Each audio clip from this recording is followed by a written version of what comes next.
Hello, everyone. It is Marc Berman from TV Media Insights. It is Monday, January 7th. I would like to welcome you back to our daily videocast, and I am here with a special return guest.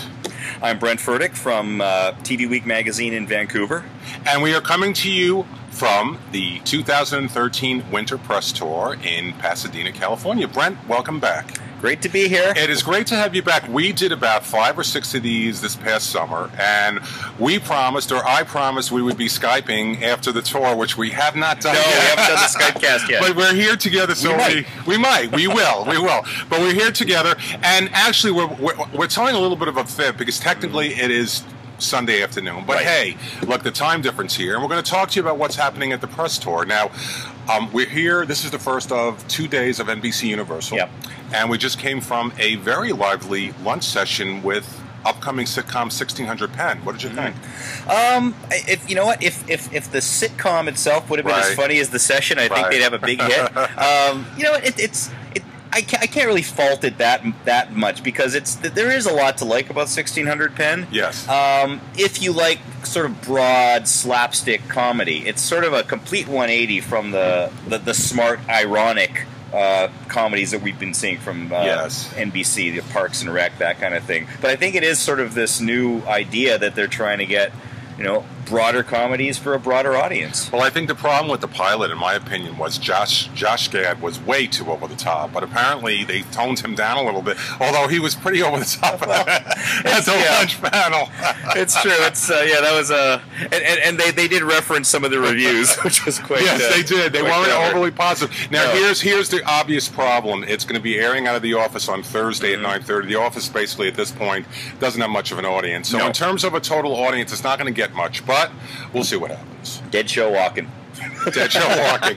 And we have stuff coming up at NBC. Any thoughts on the upcoming other Deception? What did you think of the pilot? Deception, you know what? I like the pilot. I don't know if I'm going to be watching it every week. Right. But, I mean, basically, it's revenge. But without the revenge. Yes. But it's the same vibe, same show, same rich families, you know. Same kind of dynamic. And the obstacle it faces, here's the difference. Now, Revolution was airing Monday at 10. Now, Deception's stepping in. It doesn't have the Voice as a lead-in because the Voice is on a temporary break. Right. It's airing out of The Biggest Loser, which means it won't have as big an audience. But we did have a session on Revolution. Do you watch Revolution?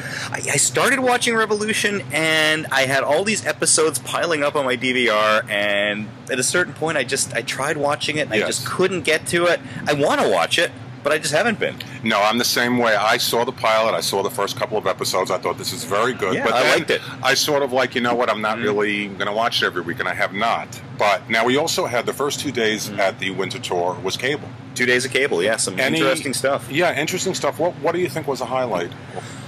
You know what? As is usually the case, HBO sessions were my favorite stuff. I mean, a lot of really cool HBO things coming up. The new Christopher Guest show.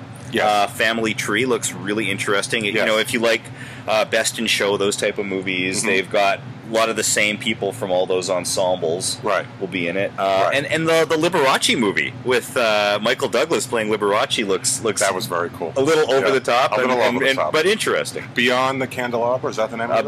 Behind the Candelabra. Behind the Candelabra, and Matt Damon plays his partner, his lover, Scott Thorson. Who wrote the book. It was interesting seeing Michael Douglas as Liberace. But you know, one of the interesting things that was said at the panel, everybody talks about Lady Gaga and somebody like a Katy Perry, but as said at the session, Liberace was really the first sort of Lady Gaga way back when, right? Yeah, and Elton John stole his act, basically. Totally, when you think about it. Totally. But you know, we had 2 days of cable, so it was jam-packed. A lot of stuff. We had a lot, you know, and I said this yesterday, what I found very interesting, you know, from a high to a low, one of the sessions had an Academy Award-winning actress, Holly Hunter, and one had a former female porn star. Yeah, that's true. So you're going from Academy Award to a porn star. You get the whole gamut, don't you? Anything else that stood out in cable in your opinion? You know what? There were a couple of shows that BBC America had that looked really intriguing. That one, Ripper Street, where it's sort of like a CSI style team in Victorian London investigating Jack the Ripper. Yes. Which was interesting. And there was another one, Orphan Black, which was about really intriguing premise, sort of a sci-fi seeming thing. I think those are going to be interesting. I actually like the first. Sundance Channel has 2 scripted dramas coming up. Yes. The first one about the guy in prison. He was on death row for like 19 years. What was the title of that again? It's escaping me for a second. I don't remember that either. It's so good that I don't remember the name of it. But it looked promising. But cable is cable. You have a variety of everything, and then of course, the broadcast networks. The pace kind of slows down a bit. But we're going to head back into the ballroom for more sessions. More NBC, and I'm hoping you can join me down the road. We'll be NBCing you later. We'll be NBCing you later. I love you say it. Well, thank you very much, Brent. It's nice to have you back. Thanks, Mark. Great to be here. And I hope everyone has a great day. And I will be back, and maybe we will be back. Let's say we. Yes. We will be back with more news about our favorite medium, right? It's your favorite. It is. Also, television. We love television here. We are just love TV. We will be back with more news about our favorite medium, television, tomorrow. Signing off, Marc Berman and Brent Verdick.